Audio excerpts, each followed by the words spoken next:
podcast by Fortech Investments, where we discuss the untold truths of funding and funding startups. Our guests are founders, investors, and other players from the ecosystem who learn these valuable lessons the hard way. They share the things that they wish they knew earlier about the challenges that lie in this journey, the things that no one prepared them for, so you and other founders can navigate this bumpy road successfully. Welcome Marius Moga in our podcast, where we talk about technology, we talk about founders, we talk about VCs, and mostly we talk about building products.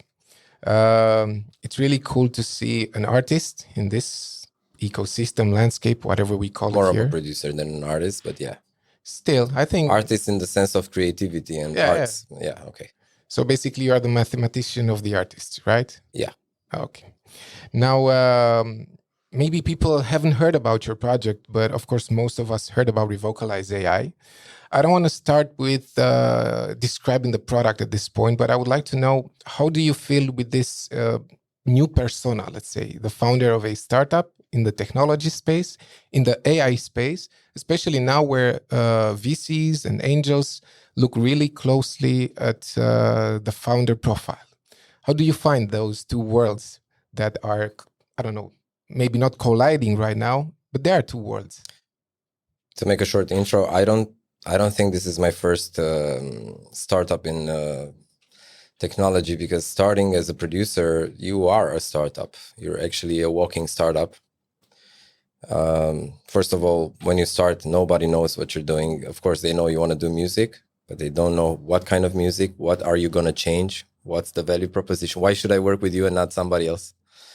And I think I'm a walking startup because I didn't want to just get in the music industry to be famous. I actually wanted to change something. So most of my decisions along the way, ever since I was 15 and making music in my parents' living room, up to owning a publishing house and a production house, Moga Music, it was more about changing stuff, putting an imprint and changing it for the better, not just so that I can brag that I did that. Obvious, yeah.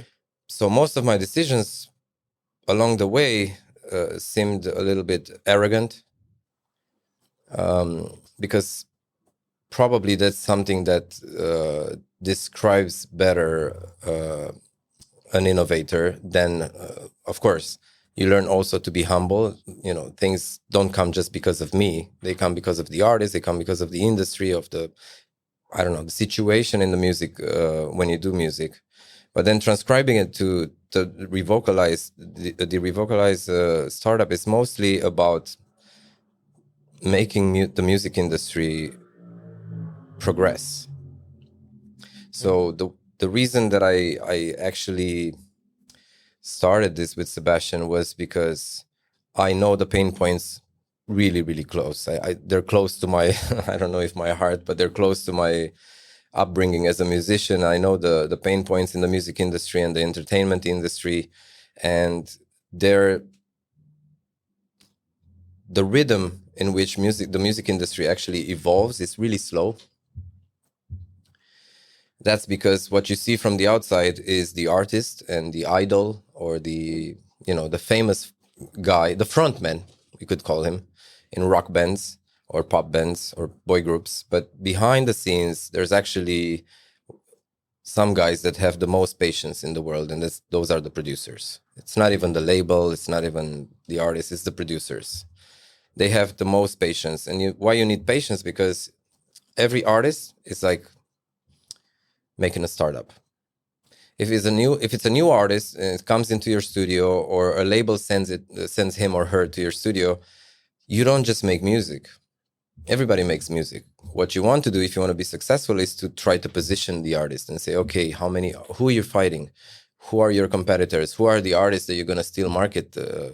You're actually stealing some... Sounds familiar. Yeah, it's like a startup. It's just like a startup, because an artist, if he comes and there's 20 guys singing pop music about love songs and stuff like that, and you're trying to be the 21st, it's going to be hard to position yourself as something better than the other 20, which people know already. They can vouch for them. They know some songs. Why would they care about, becoming your fan? So I think it's about, there's a really short span, to make a comparison. There's a really short span in our lives even yours and mine, where we accept new artists and new music. It's probably between, I would say, 10 years old up to 25, a maximum of 30 years old. And after that, it's pretty hard for somebody to crack your music dome. You're not going to... and portfolio. Well, first of all, it's because then you start working and you start climbing the vertical ladder of society. And so you don't have time to create new memories anymore. And music, what it does between 10 and 30 is that it's a perfect soundtrack for you to create memories. You go out with friends, you go to parties, you go to, I don't know, school is on your nerves. You have stuff you have to learn and study for. Music is a background. Sure. A good background for your memories. I totally agree. But you said, I totally agree with this part. I guess music is about youth culture.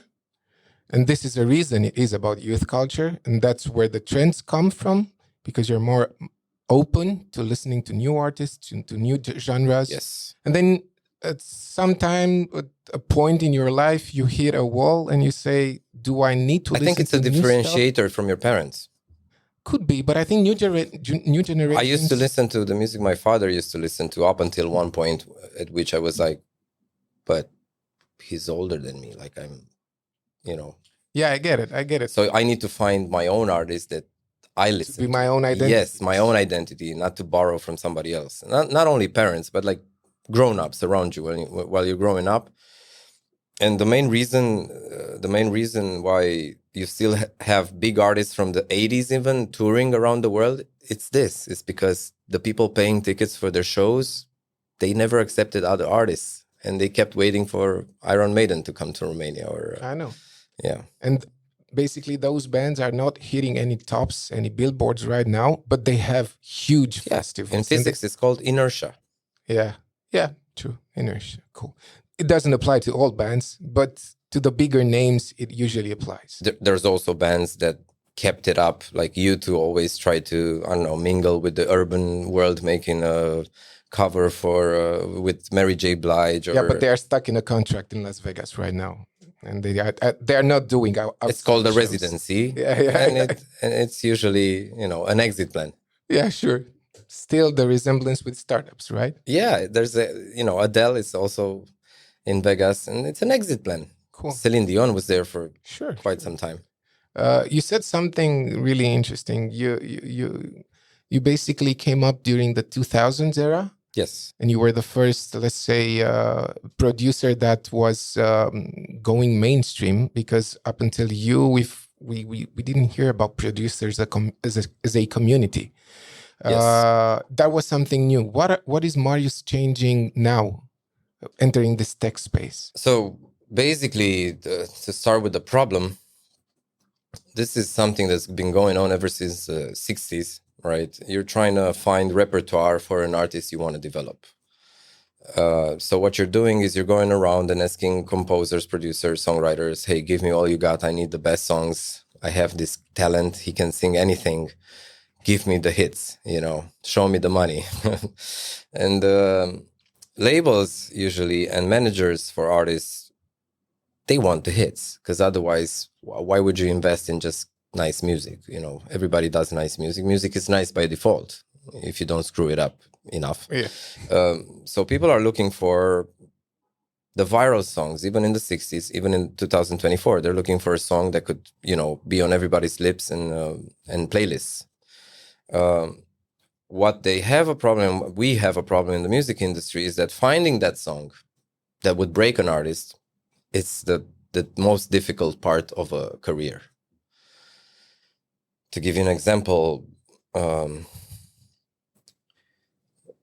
don't know, let's talk Michael Jackson, for example. What was the song that broke Michael Jackson after the Jackson's 5?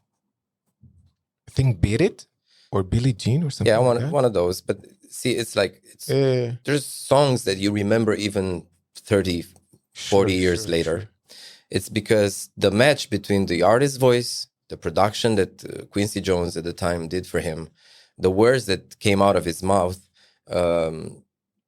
even the videos and the whole culture with MTV existing and giving him an opportunity to express all of it together, it's exactly like in startups. Like if you do an idea for a startup and it's too much ahead of its time, it's going to fall on its tail. Stick, right? It won't stick. And also, if you do it long after everybody's done it, you're just a follower of something, Yeah. You could as well call yourself an unauthorized franchiser, But mainly the big artists that, became big, they became big because of a right song that broke them.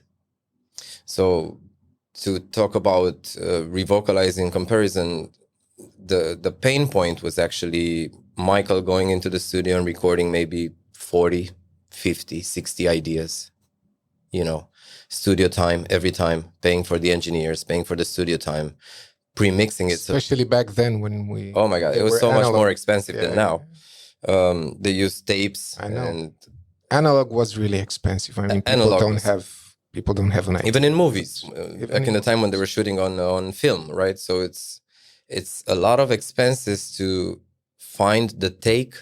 Let's call it the take of the voice that Michael could actually, say, I delivered it.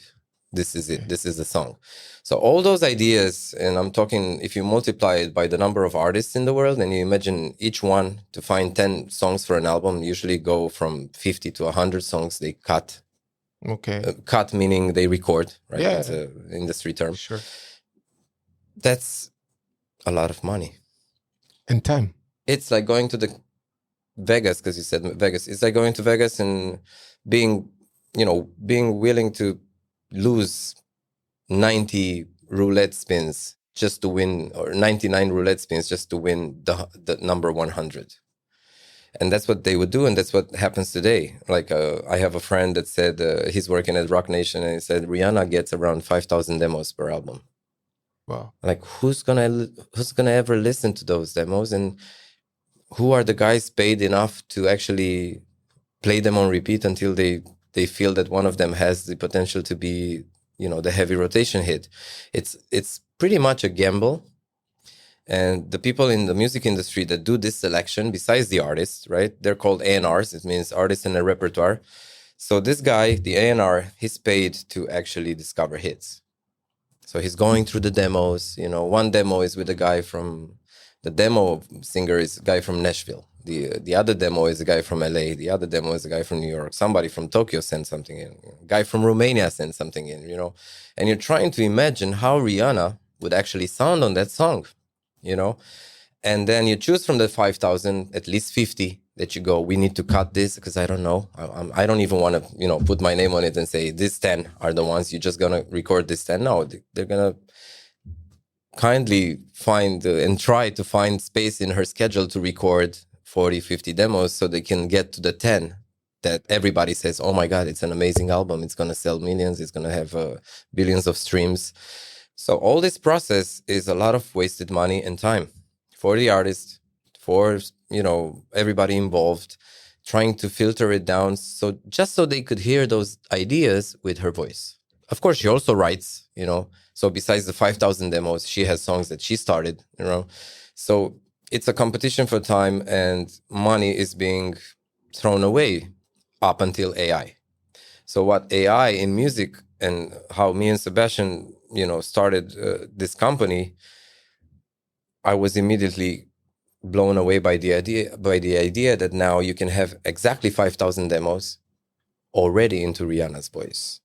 So the decision of what fits her, what could work, it's so easily done now. An A&R, the selector, right, that selects the music, doesn't have to put his hand on a couple tens. He could just listen to all 5,000 or spread to the whole A&R team and say, okay, you get this 500, you get 500, come back with the best 5 out of this 500. But they're all already into Rihanna's voice without her stepping into a studio. And that's what, excited me. I think you think, okay, so AI comes, it strips away all those days, months of studio recording time and money spent. And then what do we get out of it? What you get is a better selection for Rihanna, which is good. Also, we as a public, we get better songs. So will you be able to, we the listeners, could we listen to all those 5,000 demos with her voice, let's say?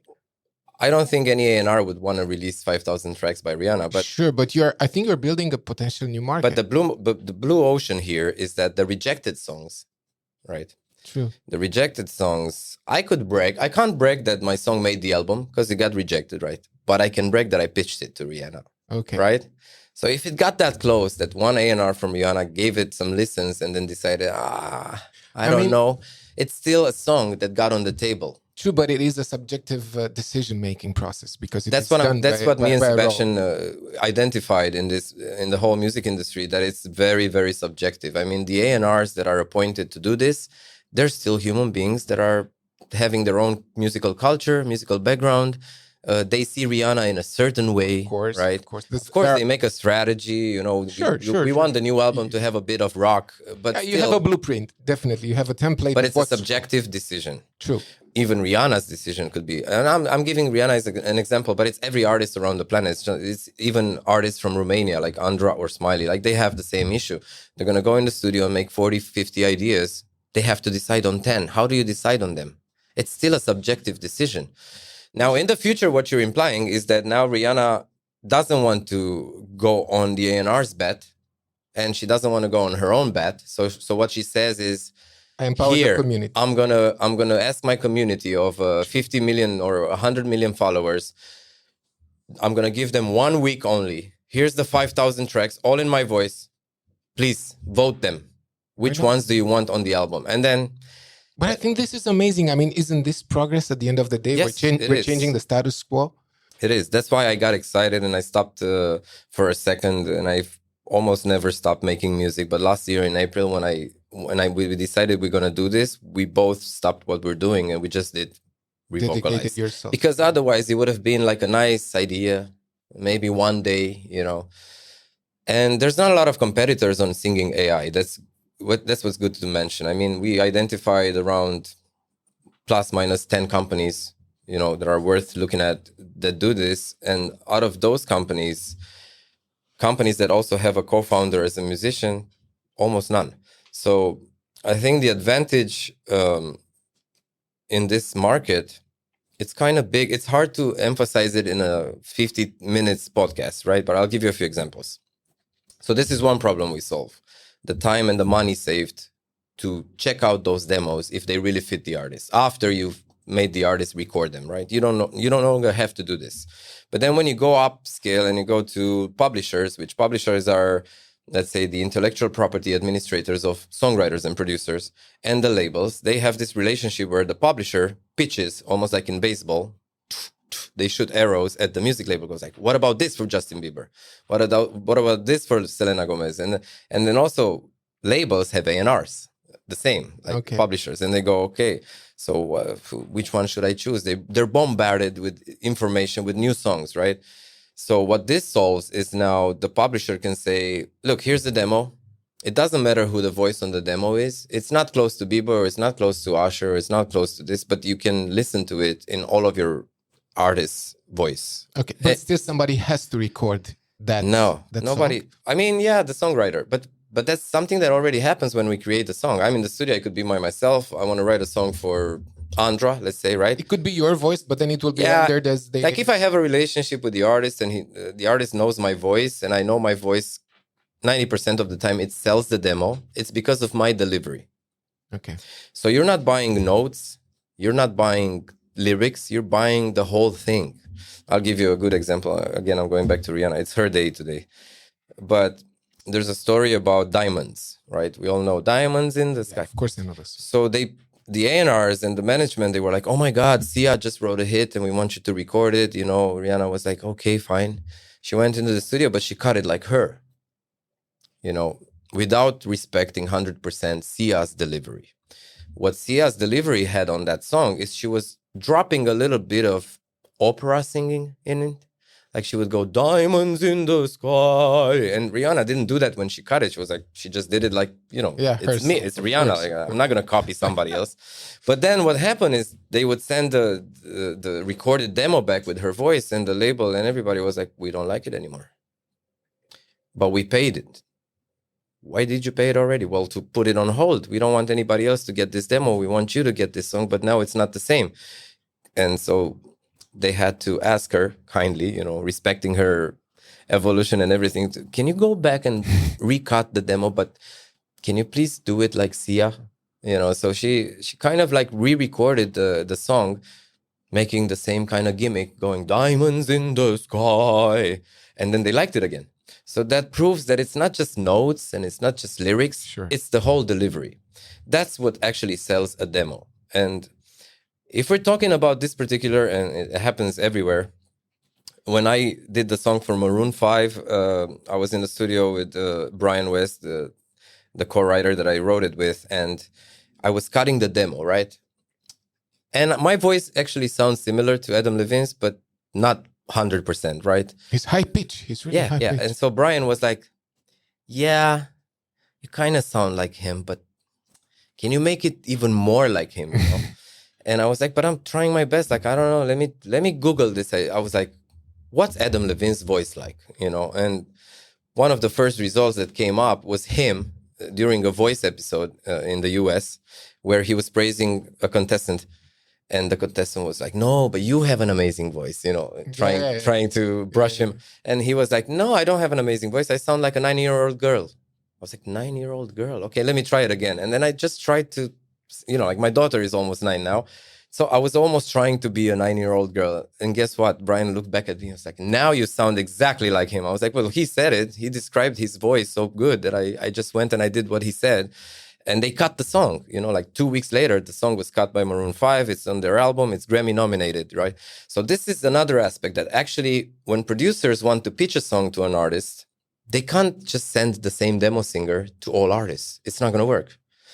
Like if I want to write for Andra and I want to send her a song, it's either my voice that she knows and she's picked them up before, or is a girl that actually sounds really similar to her voice. If I want to pitch it to Delia, for example, different kind of voice. If I would want to pitch a song to Ariana, right? I would have to have an R&B soul singer that actually delivers it really, really close to her. Because people don't have time to imagine how they would sound on a song, so they're going to just dismiss it. So this is what AI fixes. Right now, there's no regulation yet in place, but we're waiting for it and we're ready. Meaning that probably if I worked with some of the artists, I have some vocals, I could train an AI voice, and I'm not going to be stupid enough to just release them on Spotify with their voices. I'm going to just use it to send them a close to perfection, similarity to their own voice, because it's their own AI voice. But as soon as regulations come out, what we plan to do is to say, okay, Andra, here's 30 users actually already created some AI voices, but we're going to just take them and move them to your account. And so now you can actually give permission, just like you give permission to a friend on Facebook to post on to tag you in a post. It's going to be the same kind of attitude. Like Andra knows me. She knows I'm not going to do stupid shit with her voice. She's going to give me permission to use her voice, and I can use it for demos. If she goes further and says, well, I kind of got tired of running around studios and recording music, I'm going to give permission to 50 producers to actually release songs with my AI voice. And then I'm going to see which one gets the best feedback. And that's the song I'm going to go in and record. Where we talked earlier about Rihanna, that's also an episode that's going to come. But AI basically streamlines the production. It actually makes room for more creation. Yeah, sure. And I have a specific example in mind. Maybe you played with Suno AI. Yeah, Suno generates new melodies, right? The same. You generate lyrics. And lyrics. You generate a song with Suno, but still you'd have to hear it for the artist that you want to pitch it to see if it fits. So we are like a glove that comes after all these generative AIs. We're a tool, first of all. You need audio to audio. Revocalize is based on humans, right? It doesn't make it from scratch. That's good to mention. It's not generated. It's not generated from scratch. I am not just going to say, do a song for Andra and it's going to be a song for Andra. What you need is a human being to actually record a voice, give it the delivery that we talked about, what sells actually the song. And then that delivery, you convert it back into your artist's voice. So, plus generative AI that creates songs like Suno, I don't think it's a new idea.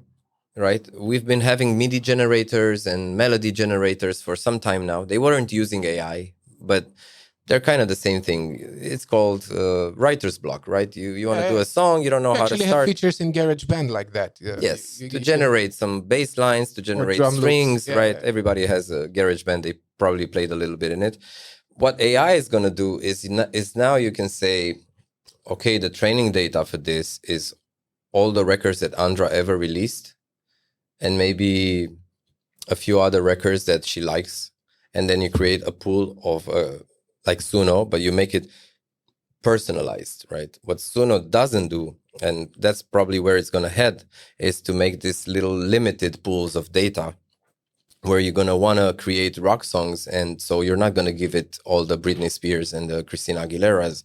You're just going to give it some rock, and then you're going to give it some rock, and then you're going to give it some indie rock and some alternative and some other niches. And then you're going to want to specialize these AIs into, but still without a human ear. True. To pick through them. You still have to come up with a component of talent at the end of the day. It is a tool, just like you mentioned. Yes. But it will help new bands, new artists to get inspired. But at the end of the day, the music generated music generated apps are based on human composing factors. So they're not bringing something new. There's a book called Everything is a Remix, and it's also an insight, especially in music. There's an insight that's very true. First of all, 90% of all infringement lawsuits in music are solved by a musicologist going back to all the classics and finding a part in Bach or Beethoven or Vivaldi that's actually already done. And they go, yes, it's true. They sound alike, but they both copied Vivaldi. Actually, Maroon 5, I think, have an inspiration with a song like that. 90% of the lawsuits, they're solved like this. Okay. Actually, a musicologist just goes and, think of an AI that's specially made for lawmakers and for legal advisors and lawyers.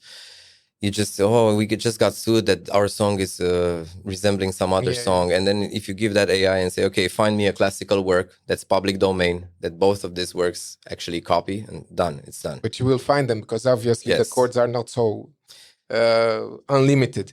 I want to ask you something, Marius, because you have to have a little bit of understanding in terms of what industry you're tapping in right now, because this is your B2B basically. This is how you go to producers. B2P, like B2 professionals. B2P, yeah, business to professionals. Okay, this is your B2P. But again, I think, how does this translate to your conversations with VCs and angels? So the conversation is basically about every producer and writer around the world that is in between those 4,950 songs that got rejected by Rihanna.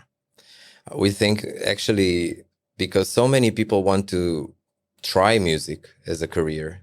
See, the music industry is not so much about the ones that make it, but about the ones that try.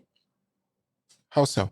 Well, I'll give you an example. Back into the 2000s, when I started writing music, I worked with a lot of artists that I've never seen having a career. But then 10% of all the guys I've worked with have a career. So that means 100 people try to make a career in music, only 10% succeed. So there's a lot of music that's made like a wishful thinking. Cool. That's why producers are so many around the world today, because in every neighborhood around the world, there's going to be one guy that wants to be the artist and one guy that wants to be the creator for that artist.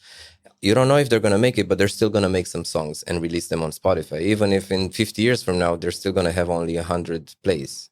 They're still going to make it because it's a drive within us. Music is such a nice harmonic thing to do, and to, maybe for a little time think that you might actually make it, that it gives you the drive to try. How does Revocalize tap this space? Because when we met, this is something that's called dusted tracks. We call them this. Those are songs that I write for some artist, and he says, I don't know if it's for me. I maybe try it with the second one, and he says, I don't know if it's for me. And then I tend to analyze those two feedbacks, or three or four, and consider that the song is not good. But that's not actually the argument that I should take in consideration. And also, without the AI, that's the only solution you could say, I didn't nail this one, right? But what could be is that you are ahead of your time. Okay. You might have wrote some songs that are too early for what people that are listening to music are ready for. That's usually the case with every creator. If we're talking about art and like visual arts, we mostly don't understand what they're doing, but we feel something, right? It also applies in music, yes. because always when you have a new genre, before the big name, you have a smaller band that started it. Yes. Yeah, like Nirvana didn't start. You had some older bands, but they're the ones that made it popular, right? Exactly. So it's the same blue ocean here. We're talking about millions, if not billions, of songs around the world that are getting dusted on producers' laptops and songwriters' laptops because they don't have. They're missing one key element. Up until now, it was called you need an artist to release a song. Sure. Right. But now with AI, and it's a dilemma if all people that release music should be able to perform it live. That's almost like saying, but I want Picasso to come in front of us now and paint the painting here. Showing. Yeah. I mean, would it have been the same Picasso if you would have put him to the test? Like, no, but do it in front of our eyes. Otherwise, maybe you copied it from somewhere. I don't know. I want you to get inspired now in front of us and do the painting. Picasso would have been like, fuck you guys. Like, it's not how I work. I isolate myself. I write some music. So now what changes is that you could have all those billions of songs, find the artist. Why? Because every human being that's able to produce sound with their voice can create their AI voice. That doesn't mean we're all going to quit our jobs and start, sing to each other. No, please listen to me. No, please listen to me. But there's going to actually create a pool of, like at the conjuncture of influencers, right? Who are, in my definition, self-promoting personas, right? They're individuals that are able to self-promote themselves from 0 to hundreds of millions of followers, right? So when you take all those billion songs and you put them into a place, and that's one strategy that we have to actually, not from the start billions, but to start with a catalog of songs that are available for everybody. You could take one song from that library, render it into your own AI voice, and if you also have the means to promote it and to get it to a certain number of plays or to a virality, right, across social platforms, then most of the people would think it's your song, even though they know you're not a singer, but you're the guy that gave it voice. You give voice to things, right? That's an expression in English, to give voice to certain... That's the era that's coming. But I think that also attracts an ecosystem component to your product. A new one. So regular guys, regular folks that love music, and they've always, lived their whole life having music as a background. Now they can go and say, oh my God, I can discover new music. And it's actually a lot of the population that loves discovering new music rather than listening to the old one all the time. Even though I mentioned after 30, we don't actually discover songs.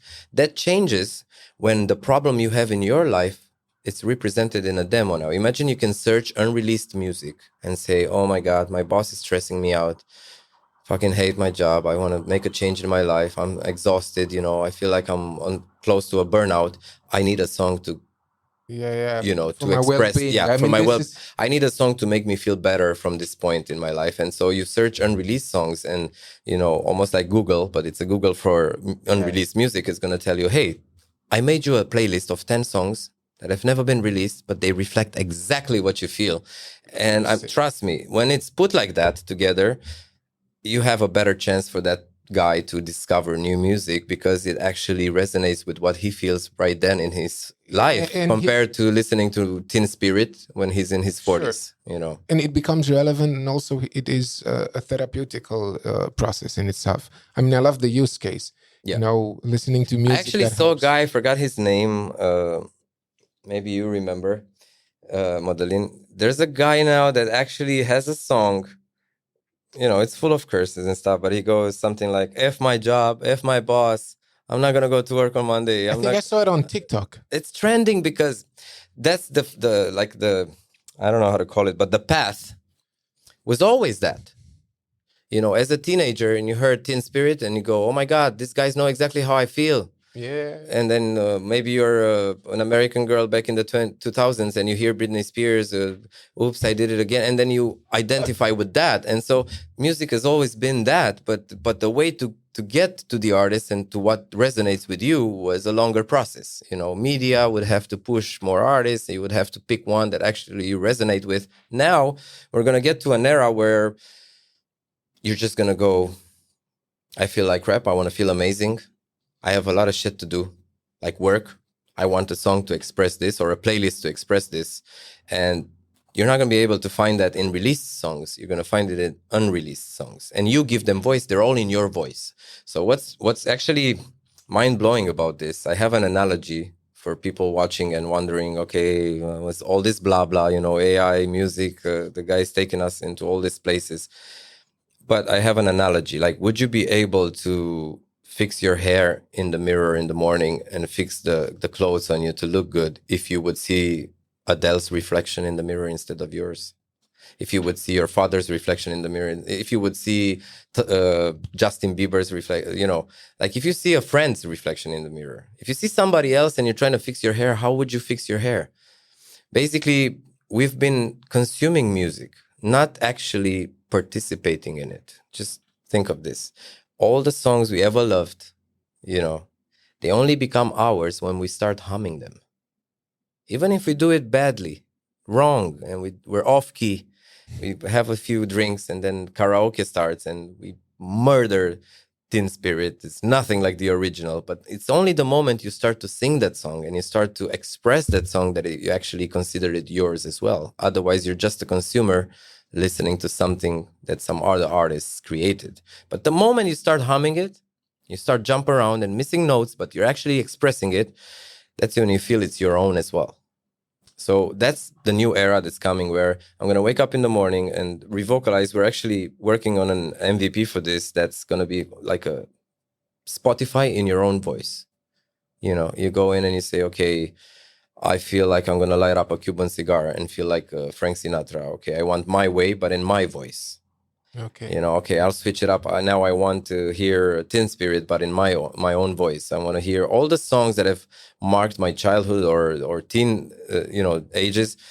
I want to hear them in my voice, because that's what we really want. We actually want us to sing those messages because we identify with the message. Of course, Adele is Adele and we still respect the artist, but then why does karaoke exist? Why do we sing in the car when we're alone, or maybe even with friends and bleeding their ears? Why do we do that? It's because we really want to give a voice to that message with our own voice, you know? Yeah, I think it's, at least for me, it is relatable. I can't say if you're looking to a segment in the market that could be your future clients. It's not a segment, it's everybody. Why do we sing music, even though we know we couldn't and we shouldn't? Why do we do it? Because it's something that we are doing, because music is part of our lives and it comes so naturally to us. Why? What does it affect inside? It's something about emotion, truly. It's something about state of mind. It's a state of mind. And even deeper than that, I think it's about confidence. Sure. It also is about confidence. With Revocalize and talking about this road towards B2C and customers, it's actually selling confidence. You're selling confidence to people because they know they can't sing. They sing in the shower, they sing at karaoke, they sing in bars after 2 drinks, they sing in the car. They wouldn't do it in public. Why? Because you're afraid you're going to be judged. Sure. People are going to point fingers at you or tell you, shut up. You've been told, shut up, first of all. That's why you have the fear of judgment. You've been told, shut up. You don't have an ear for music. Just don't sing. You're bugging us off. And so inside you, you're laughing, but imagine a kid. So you have 10 kids. One is really talented. He was born to be a star, right? To be an artist. But 9 only want that. But they're not. They don't have the skill and they don't train. Their parents never sent them to any singing lessons. They never invested in the skill, but they still want it. And then some other friends and peers from the class, they tell them, shut up. Isn't that going to affect your confidence?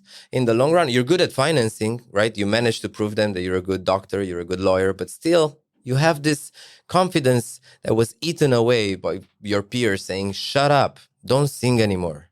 Now you have a chance to put that confidence back into you. when you frame it like that, yeah, it's true. But then again, it's a piece of technology that will help him listening to his own voice, that maybe it will not be a catalyst for, let's say, public speaking or... I guess it will. If you ask me, it will, because it's the same example. If I fix my hair in the mirror and I see somebody else, I'm gonna do an awful job. But if I look in the mirror and I see myself, I'm gonna be able to, That's nice. Okay, cool. It's not the greatest hairstyle, but at least I know I fixed it a little bit. So what we noticed is that when you're trying to sing along to Adele, you're already starting from a non-confidence position, because the woman is like one of the greatest singers. Really, she has a powerful voice. She goes, hello. She vibrates. Her range is amazing. The range and the vibrato and the deliveries, you're like, I'm a little lamb here trying to sing with Adele. But when you hear your own voice, suddenly you go like, oh, so that's how I should produce that sound so that I could reach those notes. But is that his own voice? It is.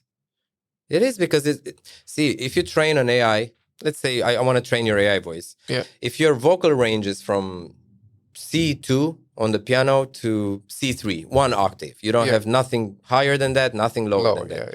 If I give you a Barry White song, it's going to glitch because it's not in your vocal range. So what we're working on is to actually automate it, to automate the transposition of any song into your vocal range. That means Adele is going to sing it in her key. But when you listen to the song, you're going to hear it maybe pitched up 6 semitones, because that's where your voice sounds good. So then any song will sound good in your voice. So basically you are changing the song pitch, not the voice pitch. The song pitch I'm changing the voice timbre. First of all, it's yours with all your pronunciation and breathing even, right? But then I also transpose the song so that you feel like every song fits your voice. You're not going to be wondering why I can't sing AC/DC Thunder, because the guy goes, thunder! You can't do that. It's going to be thunder, where you can actually sing it. Okay. So I think it's an era in music where the experience of listening to music is going to change a little bit. You're not going to feel... it's not going to be I don't know how to call it, an inhibition because you're listening to a powerful voice and you don't have it. It's going to be like, I can sing all these songs. I guess all I had to do all this time was transpose them into my own vocal range. Oh, that's how I sound when I sing this song. Now I can, if I sing along to it 1, 2, 3 times, if you let me play it in karaoke, you're going to definitely sing it better. Okay, sure, because you have a background. Even big artists, when they come in the studio and they want to cut a demo, they try it and they go, but the chorus is too high for me. Can you pitch the song lower? Like I needed at least 2 or -3. And so you pitch the whole demo and then they can deliver it. So professionals do this since forever. Yeah. It's just we, the listeners, we just tend to think, oh, I'm not as good as Adele. No, the song is just not in your key. You don't know how your voice should sound when you sing that song. Here's how it should sound. And then it gives you confidence to actually attack it and be able to do it because it's in your range and it sounds like you. And now you know how to imitate yourself. It's harder to imitate others. I think you're entering a market that hasn't... I mean... It's a blue ocean. It's definitely a blue ocean. And...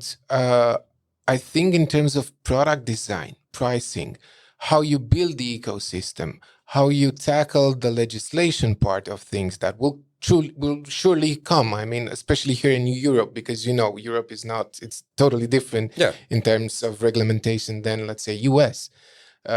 It's not that friendly when it comes to new innovative applications and technologies. Well, yeah, but we're still using the same copyright law that's ever been in place. If I want to put out 10 tracks from, as I said, Timbaland or whoever, or me, or I still have to get permission from the publisher or the author to be able to replicate that in everybody's voice, right? So it's still a license. It's classic copyright law. You're not inventing anything on the law side. But you're not inventing, but you're creating a new stream for them.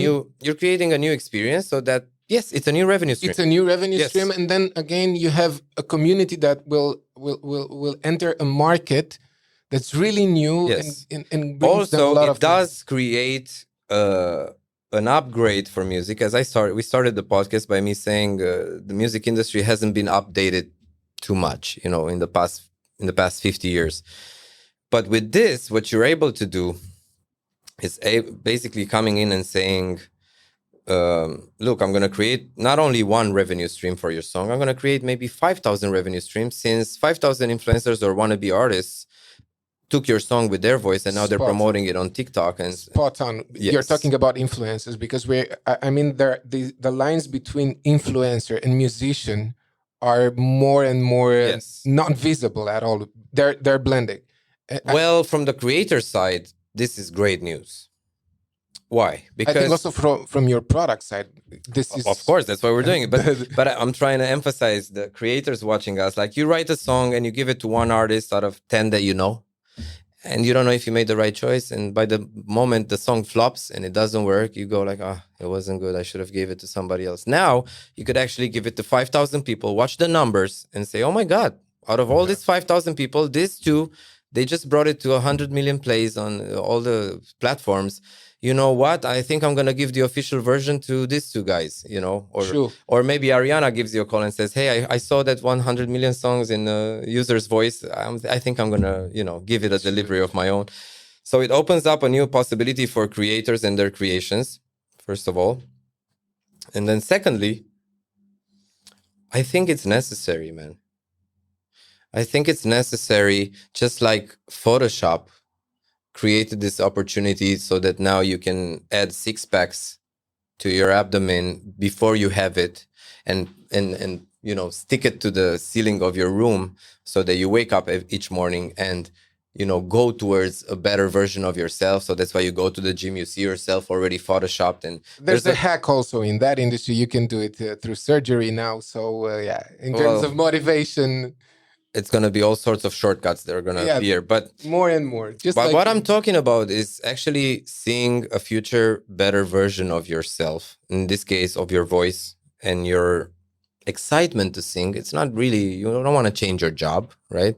But you have all people that listen to music have this dream inside them that if they would have pursued music, they would have made it, because they really love music, and music loves me back.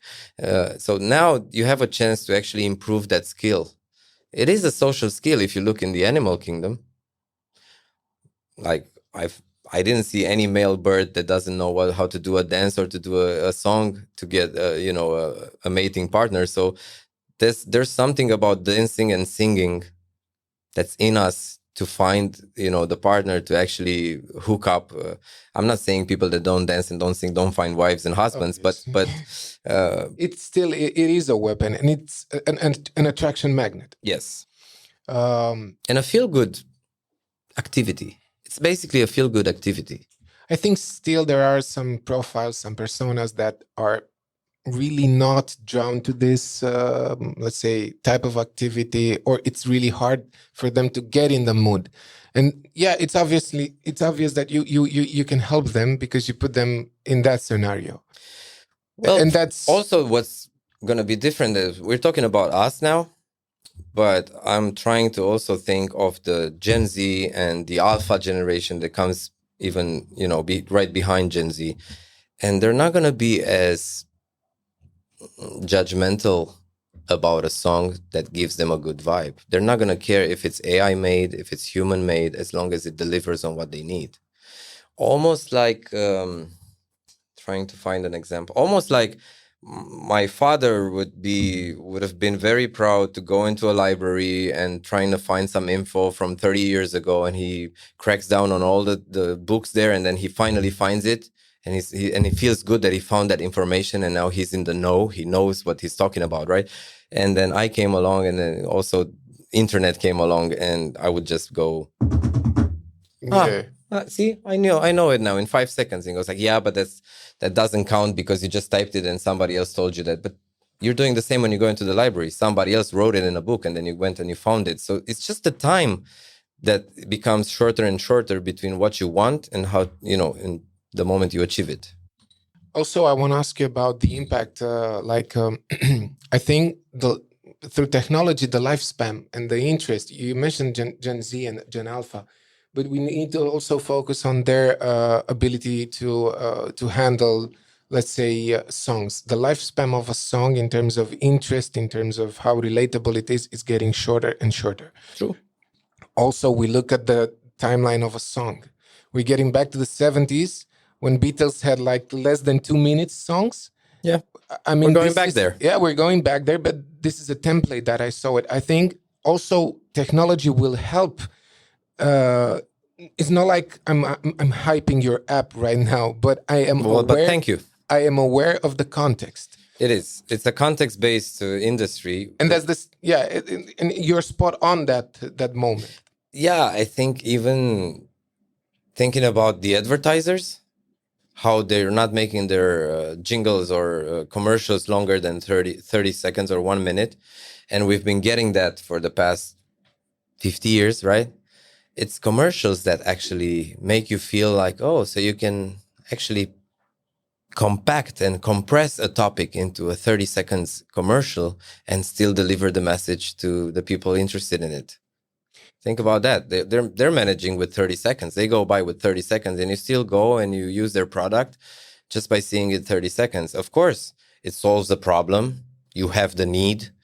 They show you that it's so easy to use their product and they put a nice music on it and a face so to validate it, right? It's kind of the same as music. Yeah. And they get by with 30 seconds. I mean, Super Bowl. I don't even want to know how much 30 seconds cost during the Super Bowl, but that's the... Yeah, it's a trend, and it's obviously here. Probably this will dilute a little bit of the art form. It could be because you're empowering everyone to access a skill that it's not. I don't know. So widespread. Every time you multiply the content, the form is going to be diluted. Yeah. But you'll have the naysayers and you'll have the backlashes that that are talking about how AI is disrupting art in its form, in its essence. Yeah, but to make an analogy, that's almost like Neanderthals making a symposium with all the tribes of Neanderthals saying, what are we gonna do with the sapiens, guys? Yeah, I mean, these are angles, There's always angles, but there's a limit between a tool, right, and a whole shift in thinking.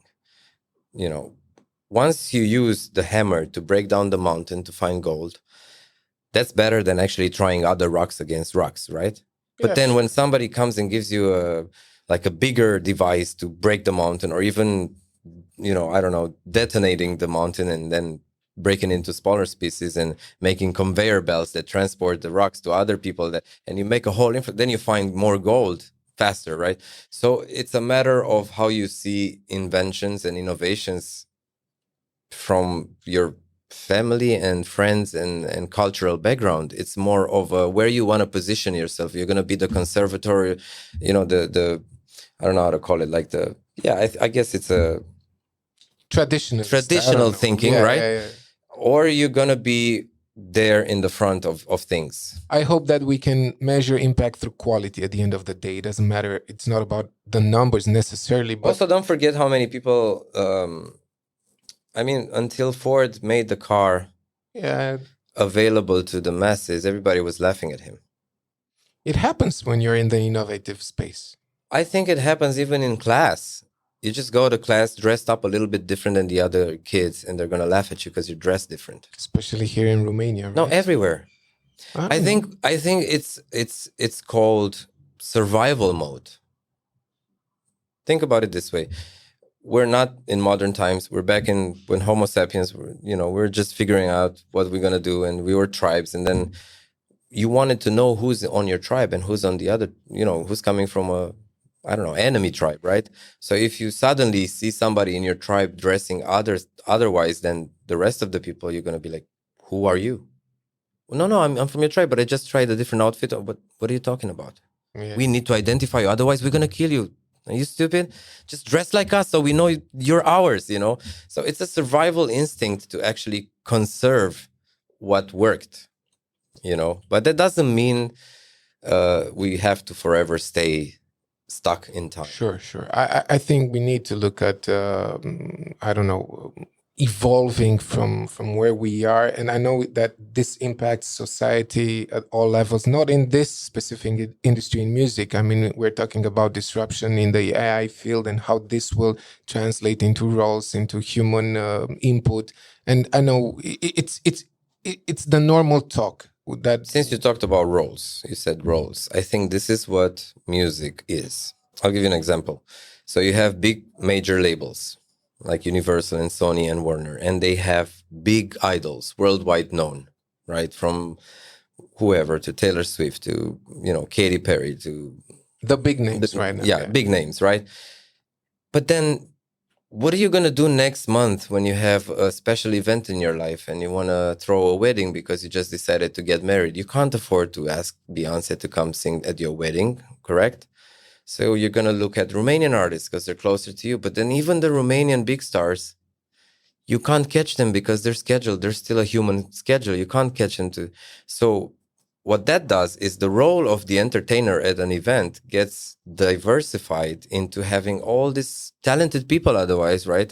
Everybody's talented, but you just don't know their face. But they're singing really nice, and they're singing you a bit of Delia, they're singing a bit of Smiley, a little bit of Proconsul, a little bit of, all these Romanian bands that you grew up with, and he sings a little bit of everything. How much does it cost? Like, well, it's, lower than the the original artists, but they're needed. They're needed because if you wouldn't have music create all these levels of accessibility to entertainers, then what are we going to do? We're just going to, hate that there's only 20 artists and only the big guys get them for their weddings. And we need this diversity. So we need everybody that sings in a restaurant, that sings in a pub, guys that do only guitar and voice somewhere on the lake. We need all these people to actually come and perform those songs there, because otherwise you would just have to play something, no live event. It's. I wanted to transition a little bit to your colleague, to Sebastian, because it's obvious that you come from this industry background and you know everything. How does Sebastian's role play in the whole startup? I think we complement each other. He's coming from a software background, and he has a more pragmatic thing. Even I have a pragmatic, kind of thinking, even though I do music, but he's even more pragmatic. So all these visions of routes that we can take and pass and go to market strategies, we're a good team, even with the other guys like Madeleine here with us eating cherries. Because I think when something new appears, you need as many perspectives. It doesn't mean you need 1,000, because then you're going to get confused. But you need at least up to 5 different brains, or 10, or to actually make it stronger. You might have a vision. Oh, this is what's going to happen. All the music that's not released, we're going to be able to scroll through it and give votes to it. And Madeleine might say, oh, I would only listen to rock stuff, or how do we treat that? And Sebastian says, yeah, but why would I do that? So it's a healthy conversation that keeps you grounded. Yeah, I think we're not we're more like yin and yang rather than two twin brothers working on something. Okay, but he's the technology perspective, right? Yes. Well, I mean the CTO and doing, But also his exposure in US, because I know about and experience. Yeah, I mean he left for the US when he was 17. That teaches you something, and you hit your head against all the walls. But it's similar to you, right? Yeah, I went the same. I wanted to conquer, some other realms than just the Romanian music market. And it did take some time. I learned a lot. And it's a thing I always say, there's no failure. It's just lessons, True. You listed recently on Seedling platform. Yeah, that's because we talked about how a lot of the startups in the music world are not backed up by artists and producers. So in our minds, we started to develop this idea that we want Revocalize to be not just supported by, investors and finance guys. We want it to also be backed up by artists. And you can't have the same ask from a VC that you have from an artist, right? So we wanted to also give a possibility, and we already have artists that have invested in the Seedling round, and even producers. So basically, it's like saying, okay, here's a VC. This is what we want from you. But hey, do you believe in this as a producer? Oh yeah, I worked with the plugin. I love it. I'm going to invest, 2,000 euros in it. And I think this gives it validation from the artists and producers. You were talking about people that hate AI for what it's diluting. or not hate, maybe it's a strong word, but it's just the fear of new things. I think this is an opportunity for the ones that actually are on the other side of the exciting side of the river to go, yes, I want to invest now, and I don't want to invest 200,000 because I'm not at that level, but I would put 5,000, 2,000, 10,000. We had different sums coming up, and I really love the idea of other people joining in on the dream, that it saves you time in the future. It saves you, it gives you a better selection process of your own songs, even for new artists, right? You want to create a song, you're from Cluj, you found a producer in Cluj, let's say, how many times are you going to go to the studio? And he's going to write a song for you. And then if you like it, you buy it. And if you don't like it, you don't buy it. But if you can visit his studio and he can play you 50 ideas that he's created over time in your own voice, you're going to know exactly which one you want to cut and you want to release. It's just going to make life a little bit more easier for everybody. Yeah, sure. Because again, we're getting to faster small products for the industry. I mean, you can take 50 renditions. It's an easy process. It's an easy decision making, and that's the value that you're creating. That's the value that you're adding. Then again, I know there's also an industry that you're creating products for. It's the DAW industry. So it's not, even if I'm a producer, but I can somehow use your technology in a song, that will also give me perspective. I don't want to, maybe I'm not part of an ecosystem. Maybe I'm not part of end consumer or viewers, but still it will create value for me. But it opens up a door to something that's already been used. I'll give you an example. Compared to Michael Jackson, who was a very good singer and also a very good dancer, not everybody has both skills. So sometimes what you do when you have a big artist touring, because he's not a great dancer, but he kills it on the voice, right? You hire dancers behind him, correct? So you're complementing his skill with some other skills so that you fill up the stage, so that you offer the people good entertainment, right? Now, when we're talking about music, there's people that I've worked with, right? Here, LA, everywhere. Some of them are really technical. Oh my God, they do all these inflections, they do all these little runs, vocal runs, as they call them. But the timbre is not something you would listen to on a heavy rotation frequency. On the other hand, I've worked with artists that, they don't have a big vocal range. They don't kill it in how many seconds they keep a long note singing. They don't have as much technical ability, but their timbre is just nice to hear. So you're able to listen to a song 10 times a day and not switch the radio station. These two can now be complemented. You can create an artist that uses the technicality of one to do the technical stuff, but use the timbre of the other one that's actually ear candy, right? And a new kind of artist, a new kind of breeze will come up. Well, let's put our forces together. Okay, super vocals, but not for the live thing. Even though we're working on a live version for it, and we're really close.